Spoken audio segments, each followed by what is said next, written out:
Tapi kalau hati kita baik, kalau di hati kita terisi hal-hal yang mendatangkan kebaikan, maka dengan mudah kita akan mengatakan, nem boleh bamarah, nem boleh jabalas dendam. Itu bagiannya Tuhan. Tapi Bapak Ibu Saudara-saudara, hati-hati. Kalau orang dia bilang, oh memberi ruang pada Tuhan.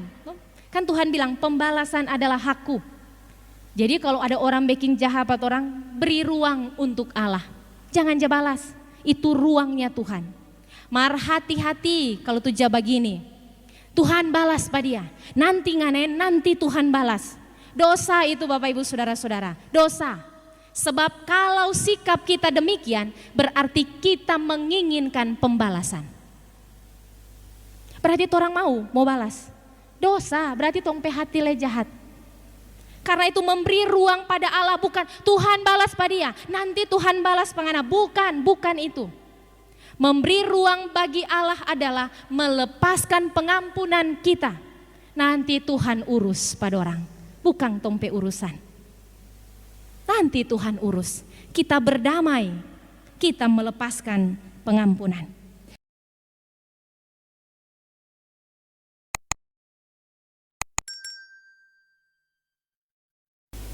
Shalom, damai di hati.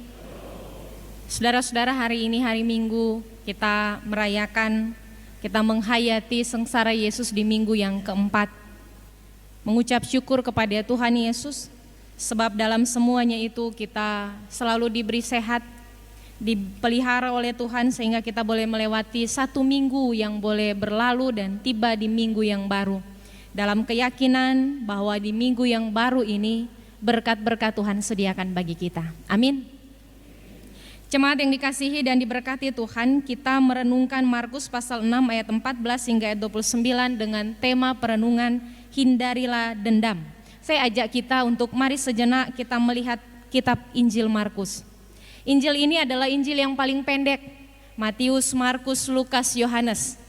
Injil Markus adalah Injil yang pasal-pasalnya paling sedikit, tetapi Injil ini adalah Injil paling tua. Menurut catatan sejarah, diperkirakan Injil ini ditulis sekitar tahun 60 sampai 70 Masehi sebelum Bait Allah dihancurkan. Tradisi gereja perdana menyebut penulisnya bernama Markus, seorang sahabat Petrus murid Yesus.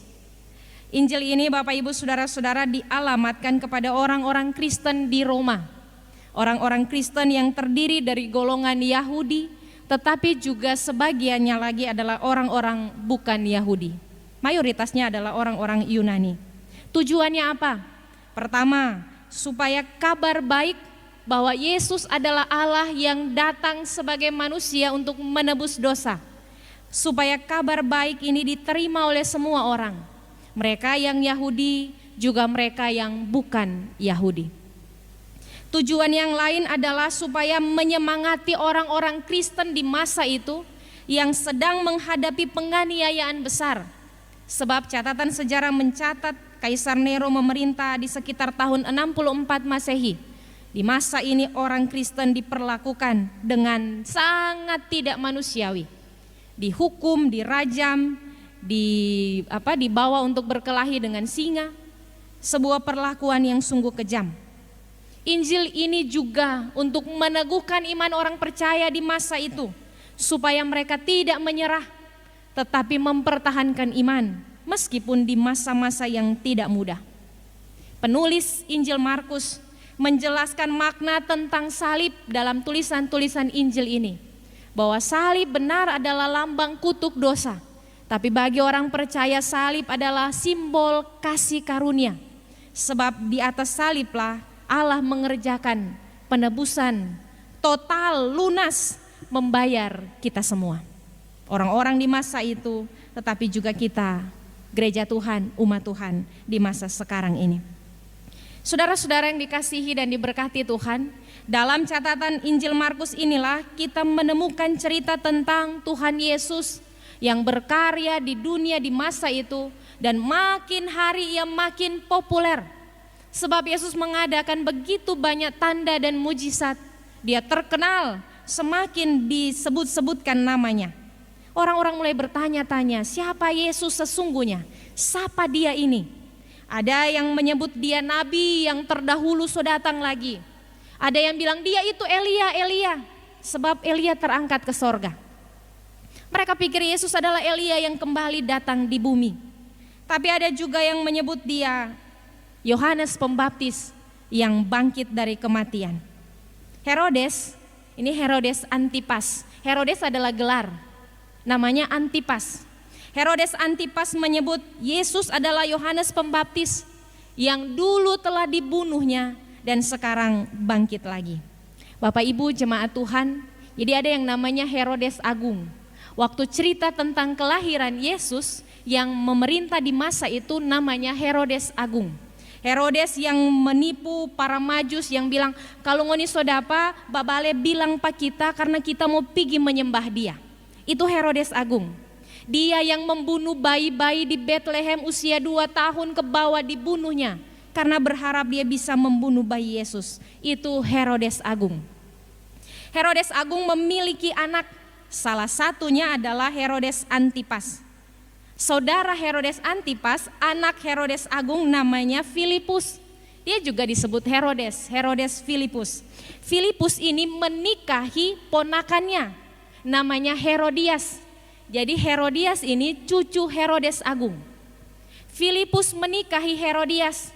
Tapi satu waktu ketika Herodes Antipas mengunjungi Filipus, dia jatuh hati terhadap Herodias, istri saudaranya yang juga adalah ponakannya.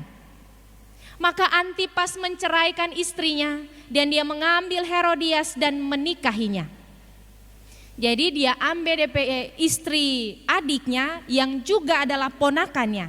Dia ceraikan istrinya, dia ambil Herodias dan menikahinya. Yohanes mengecam hal itu, sebab itu tidak benar. Tidak dibolehkan. Bahkan dalam tradisi Yahudi, kalau mau menikahi istri saudaramu, bisa jika saudaramu itu telah mati dan tidak memiliki keturunan. Jadi kalau orang punya saudara laki-laki dan dia mati lalu istrinya tidak memiliki keturunan, maka wajib bagi saudaranya, keluarganya untuk menebus dia. Ingatkah kita cerita tentang Boas dan Rut? Ketika anak-anak Naomi telah mati, Naomi kembali ke Bethlehem pulang dari Moab dan Rut tidak memiliki keturunan. Maka Naomi mencari orang yang bisa menebus, menikahi Rut supaya membangkitkan keturunan. Boas adalah saudara dari Naomi. Yohanes Pembaptis mengecam Herodes Antipas sebab tidak benar. Filipus masih hidup. Dia menceraikan istrinya, dia mengambil Herodias dan menikahinya. Tapi Herodias mau, Herodias suka, maka terjadilah yang demikian. Sebab itu Yohanes Pembaptis dalam tegurannya membangkitkan dendam di hati Herodias. Sebab Herodias menginginkan itu. Bukankah Antipas sedang berkuasa? Antipas adalah raja yang memiliki kekuatan di masa itu. Bapak Ibu saudara-saudara yang dikasihi dan diberkati Tuhan, maka diceritakan dalam bagian Alkitab yang kita baca tadi, karena dendam Herodias memanfaatkan kesempatan ketika Herodes Antipas ulang tahun dan dia mengadakan perayaan besar, mengundang begitu banyak orang. Bapak Ibu saudara-saudara, dalam tradisi menari di depan umum seperti itu bukan tugas putri raja, tidak dibenarkan. Itu tugas budak, itu tugas pelayan. Tetapi Herodias memanfaatkan itu, sebab itu ia menampilkan putrinya untuk menari dan menyukakan hati Herodes. Maka Herodes memberi kesempatan supaya dia boleh meminta apa saja, bahkan setengah dari kerajaannya pun akan diberikannya. Anak ini datang, cerita Alkitab tadi kan, dia datang pada ibunya, bertanya apa yang harus dia minta. Lalu Herodias meminta kepala Yohanes Pembaptis. Maka Yohanes Pembaptis dibunuh. Saudara-saudara yang dikasihi dan diberkati Tuhan, dari bacaan Alkitab kita melihat 3 sosok. Pertama, Yohanes, sang nabi yang tidak kenal takut. Kedua, Herodes Antipas, raja yang sombong dan keji. Dan yang ketiga, Herodias, perempuan kejam, penuh dengan hawa nafsu, dan penuh dengan dendam. Pertanyaannya adalah, dalam peristiwa ini, di mana kuasa Allah? Dalam peristiwa ini, apakah Tuhan tidak melakukan apa-apa untuk membela Yohanes? Dalam peristiwa ini, di mana kuasa Allah yang membiarkan Yohanes mati dipenggal? Jemaat yang dikasihi dan diberkati Tuhan, atas pertanyaan ini maka mari kita melihat sosok Yesus. Yesus adalah jawaban dari semua pertanyaan ini. Allah menunjukkan kuasanya, Allah menunjukkan kehadirannya. Dia hadir bukan untuk membalaskan kematian Yohanes Pembaptis hambanya, bukan. Dia hadir, dia datang dalam diri Yesus Kristus untuk menunjukkan kuasanya yang mampu memberi pengampunan. Tidak hanya untuk Herodes dan Herodias, tetapi juga untuk semua umat manusia yang mau menerimanya dan hidup dalam pertobatan. Walaupun pada akhirnya Herodes, Herodias tidak menerima itu. Jemaat yang dikasihi dan diberkati Tuhan, sekali lagi Yesus adalah jawaban bahwa Allah menunjukkan kuasanya. Dia datang bukan untuk membalaskan dendam, dia datang untuk memberi pengampunan supaya setiap orang yang menerimanya dan mau meninggalkan dosa hidup dalam pertobatan. Dia menerima keselamatan yang dari Tuhan. Kalau demikian, Yohanes sedang bagaimana? Bapak Ibu Saudara-saudara, Yohanes telah menyelesaikan tugasnya. Yohanes telah mengerjakan bagiannya. Mati dengan kepala dipenggal adalah bagian akhir dari cerita hidupnya yang memberi kesaksian kepada semua orang sampai pada gereja masa sekarang, bahwa jangan pernah takut untuk menyatakan kebenaran. Dalam hal mengikut Tuhan, dalam hal melakukan kebenaran, nyawa memang taruhannya. Mungkin kita merasa bahwa kita akan mengalami kegagalan secara perhitungan dunia ini. Mungkin kita merasa bahwa kita tidak mengalami keuntungan seperti yang kita inginkan. Tetapi kalau kita melakukan yang benar, kisah Yohanes Pembaptis mengajari kita bahwa bahkan kita kehilangan nyawa, kita memiliki hidup di dalam Tuhan. Kekekalan adalah jaminan. Yohanes Pembaptis diutus Allah untuk datang ke dunia ini, untuk membuka jalan bagi Mesias. Sebab itu dia menyerukan, bertobat karena kerajaan Allah sudah dekat, berilah dirimu dibaptis, hasilkan buah-buah pertobatan. Sehingga ketika dia mati dengan kepala dipenggal, dia telah menyelesaikan bagiannya. Allah tidak datang untuk membalaskan dendam, Allah datang untuk memberi pengampunan. Yohanes tidak datang untuk bertengkar. Bagaimana kita mati kepala dipenggal? Bukan, tapi dia datang untuk menyelesaikan bagiannya. Supaya kerja penebusan itu benar-benar terjadi di dunia ini. Supaya pengampunan Allah berlaku untuk semua orang yang mau menerima Yesus dan yang mau hidup dalam pertobatan. Jemaat yang dikasihi dan diberkati Tuhan, catatan Injil Markus ini menegaskan kepada kita semua bahwa Allah adalah kasih, bahwa Allah mengampuni, dan wujud dari kasih Allah adalah pengampunan bagi semua umat manusia. Allah melepaskan pengampunan, dia tidak membalaskan dendam, tapi dia memaafkan. Karena itu tema perenungan hindarilah dendam mengajari kita semua bagaimana meneladani Allah dalam hidup. Kamus Besar Bahasa Indonesia menjelaskan kata hindari itu artinya menjauhkan diri, mengelak. Jadi jangan sampai kena, berupaya supaya terlepas. Jadi kalau sekena berusaha keras supaya tak lepas. Menghindari sekali lagi artinya menjauhkan diri supaya tidak terkena, mengelak, menghindar, atau berusaha keras supaya terlepas. Kamus Bahasa Indonesia menjelaskan dendam artinya berkeinginan keras untuk membalas. Berkeinginan keras untuk membalas. Jadi kalau tema ini membawa kita menjauhkan diri, berusaha supaya terlepas dari keinginan-keinginan untuk membalas. Membalaskan apa yang menimbulkan sakit hati, kepahitan dalam hidup. Mengapa Bapak Ibu Saudara-saudara kita perlu menghindari dendam? Sebab dendam justru membawa kita jatuh semakin jauh di dalam dosa. Kalau orang marah, orang sakit hati, lalu kemudian kita membalas itu, perbuatan yang kita lakukan justru membuat kita berdosa. Sama berdosanya, bahkan lebih berdosanya dari mereka yang melakukan itu kepada kita. Jadi kalau ada orang yang benci pada orang, orang lebih benci pada orang, sama. Tidak ada yang lebih baik. Perbuatan dendam justru membuat kita kehilangan akal sehat, mematikan akal sehat kita. Herodias akal sehatnya mati. Sebab itu dia menolak teguran Yohanes. Akal sehatnya mati. Sebab pikirannya tertuju pada keinginannya dan dendam karena marahnya kepada Yohanes. Jadi kalau orang menyimpan dendam, akal sehat kita mati. Kita tidak bisa lagi membedakan mana itu betul dan mana itu salah. Sehingga meskipun teguran-teguran yang datang pada kita benar, tapi kita tidak bisa menerimanya dengan akal yang sehat. Jadi kalau orang togor, orang cepat tersinggung, cepat curiga, cepat menyangkakan yang buruk. Akal sehat kita tidak bekerja dengan baik. Sebab justru dendam mengubah hati kita menjadi jahat. Jadi kalau orang punya dendam di hati, hatinya yang baik itu akan berubah jadi jahat.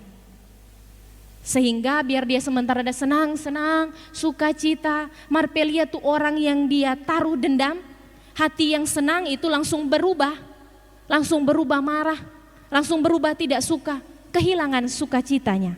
Dendam mengambil yang baik itu dan menggantikan dengan yang jahat. Sehingga kalau kita membiarkannya, hati kita jadi jahat.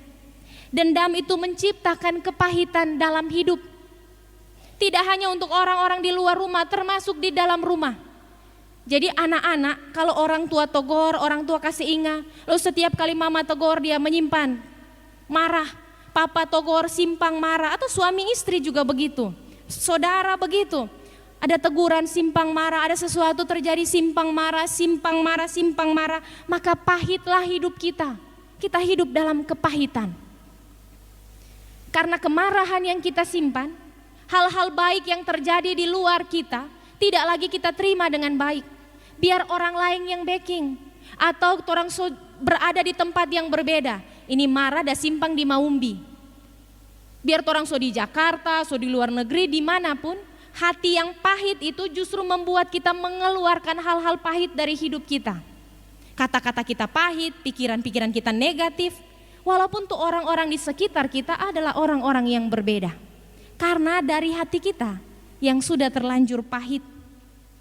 Jemaat Tuhan, dendam tidak pernah menyelesaikan, tetapi selalu melahirkan kejahatan baru. Kemarin baku marah soal A. Karena dendam tak simpang. Minggu datang, lewat berapa minggu, lewat berapa bulan, baku dapat hal lain yang terjadi. Karena tuh dendam dari itu berapa waktu yang lalu kita melakukan pembalasan, kita melakukan yang jahat, kita menjatuhkan. Dendam justru hanya membawa kita menciptakan kejahatan baru di hidup kita.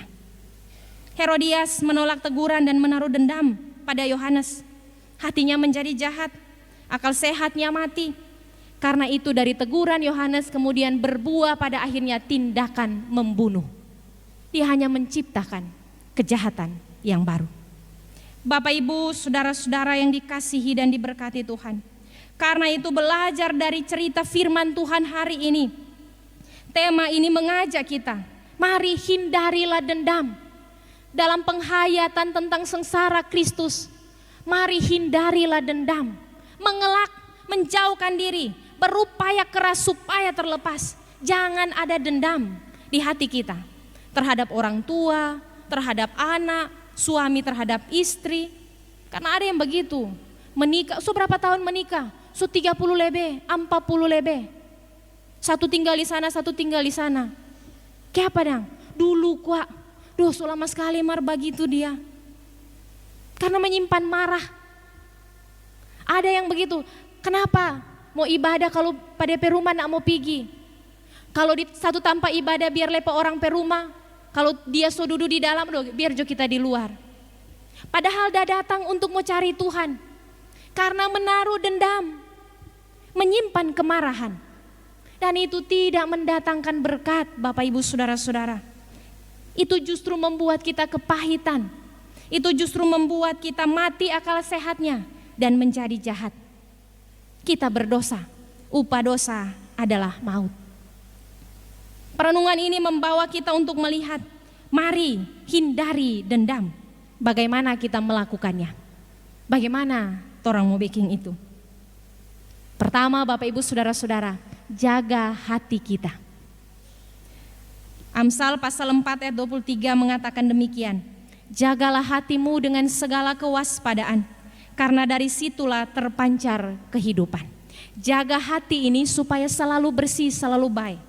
Karena itu jangan membiarkan iri masuk, dengki masuk, cemburu masuk, marah tak simpang, cemas ada di dalam sini, bahkan hal-hal yang membuat hati kita pahit. Jangan kasih biar semua itu tak simpang di dalam hati. Sebab jika demikian, dendam akan tumbuh dengan mudah dan berkembang dengan subur. Hidup kita akan pahit. Nanti orang gampang sekali tersakiti. Biar orang berstatus bukan for orang mar kalau baca, cepat-cepat, oh for kita kok ini. Nanti tak balas. Biarnya tidak sebut nama, markomang mengarah. Tahu banyak yang backing itu. Di Maumbi masih ada. Masih ada. Banyak yang melakukannya. Karena kalau kita menyimpan iri, dengki, cemburu, panas hati, maka kita akan mudah tersinggung. Mudah tersinggung. Biar baku dapat di gereja, duh dia kok tadi dah lewat pak kita cuma dah agak pak kita dengan ekor mata. Padahal mungkin so dia nak dapat lihat. Kan kadang orang biar nak pakai kacamata rabun. Duh dia so lihat pak kita langsung babale cepat-cepat. Padahal mungkin dia ndak lihat. Bukan karena dia mau dengan torang, mar karena torang yang terlalu tipis perasaan. Cepat sekali tersinggung, cepat sekali tapela. Tas sontong sadiki langsung ancor. Bapak Ibu saudara-saudara yang dikasihi dan diberkati Tuhan. Jika kita menyimpan iri, dengki, cemburu, panas hati, termasuk cemas dan khawatir, hati kita mudah rapuh. Iblis gampang masuk di sana dan kemudian membawa kita untuk memikirkan yang salah, untuk memikirkan yang jahat, merancang yang tidak benar. Gampang sekali orang jatuh dalam dosa. Karena itu supaya kita bisa menjaga hati kita, maka taruh hal-hal yang baik, menguasai perbendaharaan hati kita. Taruh tuh kebaikan, taruh tuh rendah hati, taruh tuh murah hati. Pastikan bahwa di hati kita ada keikhlasan. Paling penting, hati kita memiliki kepercayaan penuh dan berserah penuh pada Allah.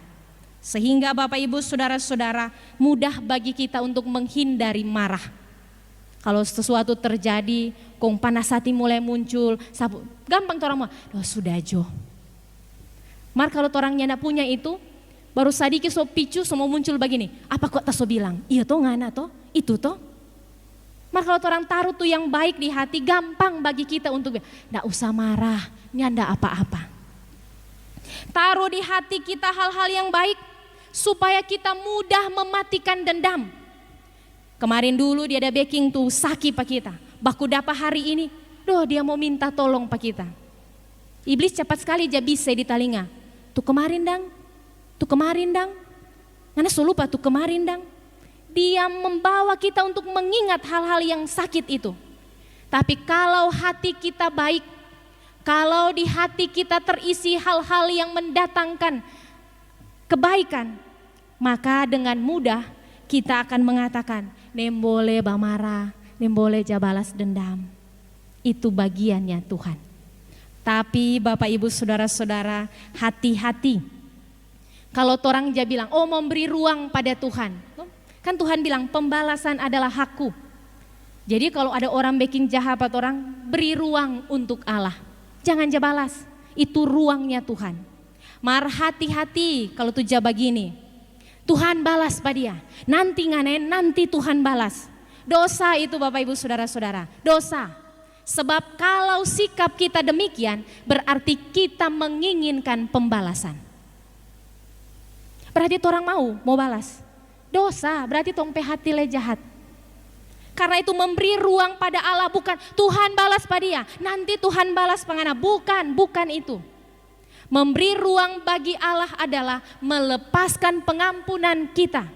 Nanti Tuhan urus pada orang, bukan tong pe urusan. Nanti Tuhan urus. Kita berdamai, kita melepaskan pengampunan. Minta Tuhan kasih hikmat, Bapak Ibu Saudara-saudara. Berdoa, minta Tuhan kasih hikmat supaya kita dapat selalu melihat mana yang benar. Berdoa apa Tuhan? Minta Tuhan kasih hati untuk selalu mengerti mana kehendak Tuhan. Sehingga meskipun hal-hal di sekitar kita pahit, perlakuan-perlakuan orang di sekitar kita menyakiti, tapi orang berdoa, Tuhan kasih tunjung pak kita, kasih hikmat supaya kita bisa lihat mana yang benar. Tuhan kasih kita hati supaya kita bisa mengerti mana kehendak Tuhan. Sehingga kita akan selalu terarah untuk melihat dan melakukan apa yang Tuhan Yesus mau. Bapak Ibu Saudara-saudara yang kekasih dan diberkati Tuhan, yang kedua, jangan pernah menolak teguran. Firman Tuhan bilang begini dalam kitab Amsal pasal 15. Orang yang bodoh menolak didikan, tetapi siapa mengindahkan teguran adalah bijak. Jangan menolak teguran, meskipun teguran itu datang dari orang-orang yang tidak kita sukai. Oh ngana jo, kurang-kurang togor-togor, lihat jo ngape hidup. Kalau kita memperlakukan seperti itu, orang akan mudah membangun dinding untuk tidak mau ditegur. Mau datang dari anak-anak, datang dari siapapun itu, belajarlah untuk selalu menerima teguran. Ayub pasal 5 ayat 17, demikian firman Tuhan tertulis. Berbahagialah manusia yang ditegur Allah, sebab itu janganlah menolak didikan yang maha kuasa. Jadi kalau Tuhan tegur, Tuhan didik, terima itu dan jadilah taat. Sehingga kalau teguran-teguran Tuhan datang lewat sakit, teguran-teguran datang lewat kegagalan, kekalahan, lewat hal-hal yang mungkin membawa kita ada dalam kesukaran. Jangan marah Pak Tuhan, jangan marah, tetapi mari merenung. Tuhan ampuni saya kalau saya salah. Tuhan tunjukkan jalan-Mu dan tolong saya supaya saya hidup dalam pertobatan. Jangan marah Pak Tuhan. Tuhan 3 tahun ini Tuhan sakit-sakit terus, kecewa Pak Tuhan. Nanti kalau begitu orang lebih jatuh dalam dosa. Terima teguran. Jemaat Tuhan, Firaun, Raja Mesir, ketika dia ditegur dan diingatkan oleh Musa bahwa Tuhan meminta supaya umatnya dibawa keluar dan supaya mereka bisa menyembah Allah. Firaun menolaknya, berkali-kali menolaknya. Maka Allah mengeraskan hatinya. Allah mengeraskan hatinya untuk dibinasakan. Hati-hati Bapak Ibu Saudara-saudara. Kalau kita ditegur Tuhan atau Tuhan memakai sesama kita untuk menegur kita, maka orang mengeraskan hati, tidak mau menerima teguran, tidak mau menerima didikan. Allah akan mengeraskan hati kita supaya kita dibinasakan. Supaya kita menyaksikan bagaimana Allah menghajar kita dengan kerasnya. Bapak Ibu Saudara-saudara yang dikasihi dan diberkati Tuhan, tetapi juga belajar supaya bila ada yang salah jangan takut untuk menegur. Kenapa kasih susah sekali dirasakan di masa sekarang? Karena ada banyak orang yang masa bodoh. Bukan hanya karena ada orang yang berbuat jahat, bukan, tetapi ada banyak orang baik yang masa bodoh. Solia lia salah, solia lia jahat, solia lia keliru, mar cari aman. Di sana iyo, di situ iyo, yang penting aman. Tuhan mau marah, Bapak Ibu Saudara-saudara. Dalam kitab Yehezkiel firman Tuhan bilang begini, kalau salah tegur kasih ingat. Kalau ngana so tahu itu salah, mar ngana nyanda tegur, ngana nyanda kasih ingat, dia pe kesalahan ngana tanggung. Tapi kalau ngana solia itu salah, kok ngana tegur dan dia tidak mau berubah, dia mati dalam kesalahannya, maka dia tanggung DP kesalahan. Kalau ngana tegur, ngana kasih ingat dan dia bertobat, maka diberkatilah semuanya. Jadi kalau ada yang salah, tegur, kasih ingat. Tegur itu Bapak Ibu Saudara-saudara tujuannya harus membangun dan bukan menghancurkan. Harus untuk menciptakan kebaikan dan bukan untuk mempermalukan. Karena itu baik teguran kita yang dengan kasih ataupun teguran-teguran kita dengan bahasa kasih yang keras, tegurlah di bawah 4 mata. Ya kalau mau tegur, termasuk tompe anak-anak. Jangan mau batari akang di jalan. So di dalam rumah suara sampai dengan tetangga di ampar rumah ke sana dapat dengar. Tegurlah dengan baik. Suami istri kalau beda pendapat, tegurlah dengan baik. 2 orang dalam kamar. Anak-anak kalau baking salah panggil di rumah, tegur dengan baik. Kasih ingat. Kong kalau so di dalam rumah kasih kecil itu suara. Supaya tuh birman di sebelah kiri kanan tidak perlu mau dengar. Sehingga kita tidak mempermalukan orang. Teguran-teguran kita betul-betul membawa kebaikan. Kalau mau tegur orang, sebelum tegur berdoalah. Minta Tuhan membukakan pendengarannya, minta Tuhan membukakan hatinya, supaya dia mengerti maksud yang akan kita sampaikan. Kalau mau tegur orang, bahkan ketika kita sedang tersinggung, kita yang mungkin diperlakukan dengan tidak baik, lalu kita mau menegur, pastikanlah bahwa kita sedang tidak marah. Karena itu kalau orang sementara marah, enggak usah batogor. Mau menyampaikan, menegur, maksudnya bukan bertegur sapa, bukan, menegur kesalahan. Jadi kalau orang sedang marah, padamkan dulu amarah, tenangkan dulu hati, tenangkan dulu pikiran, berkepala dingin, baru menegur. Kalau sementara panas kong togor, pas dia manyao, lebih panas. Dari teguran semua jadi bakalai. Karena itu pastikan bahwa teguran-teguran kita membangun, bukan menghancurkan. Yang ketiga, Bapak Ibu Saudara-saudara, lepaskan pengampunan. Supaya kita bisa menghindari dendam, lepaskan pengampunan. Mengapa? Karena kalau kita tidak mengampuni, itu sama artinya dengan kita menimbun dosa. Menimbun dosa, apa faedahnya? Coba tanya di diri masing-masing. Kalau kita simpang DP marah tuh kemarin dulu, tuh bulan lalu, tuh hari ini, so simpang-simpang semua. Apa gunanya? Apa gunanya? Tidak ada. Dia hanya menghancurkan kita. Kalau kita menimbun dosa, justru menyimpan kebusukan. Dosa, orang simpang, busuk hidup kita. Mengapa kita perlu melepas pengampunan? Ingat ini Bapak Ibu Saudara-saudara, sebab kita pun telah diampuni. Torang berdosa, torang semua berdosa. Kita telah diampuni, bukan karena kita layak, bukan. Bapak Ibu Saudara-saudara, saya dan torang semua, kita diampuni bukan karena kita rajin masuk gereja, bukan karena saya pendeta, penatua, diaken, UPK, bukan. Kita diampuni meski kita tidak layak. Kita diampuni karena kenapa? Karena Tuhan mau. Oleh karena Tuhan mau, maka Dia mengampuni kita. Karena itu kalau kita mau mengampuni orang lain, jangan ukur dengan kelayakan orang itu. Lu tadi mau mengampuni, nak pantas kok dia, kelakuan macam begitu, nak cocok mau ampuni. Karena kalau kita mau mengampuni orang, mengukur kelayakan orang itu, kita pun tidak layak. Kalau Tuhan mau ukur orang pelayak untuk diampuni, orangnya tidak layak sama sekali. Tapi Tuhan mau. Sekali lagi Bapak Ibu Saudara-saudara, Tuhan mau mengampuni kita.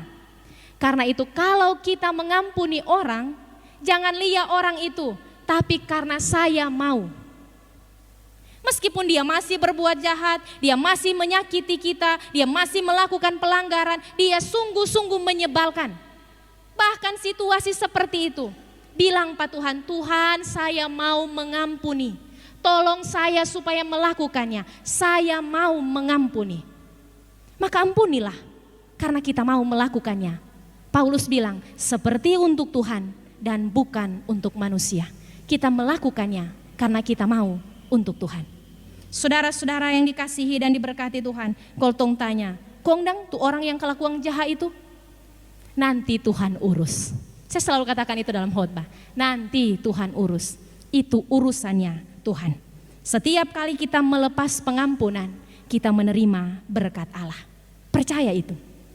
Kalau orang pegang-pegang tuh marah, simpang-simpang tuh dendam. Setiap kali kita melepas pengampunan, kita membuka tangan untuk menerima berkat Allah. Mau mana? Pegang-pegang tuh marah tuh benci, atau melepaskannya dan menerima berkat Tuhan? Terima berkat toh? Karena itu mari mengampuni, mari hindari dendam. Tuhan memberkati kita. Amin.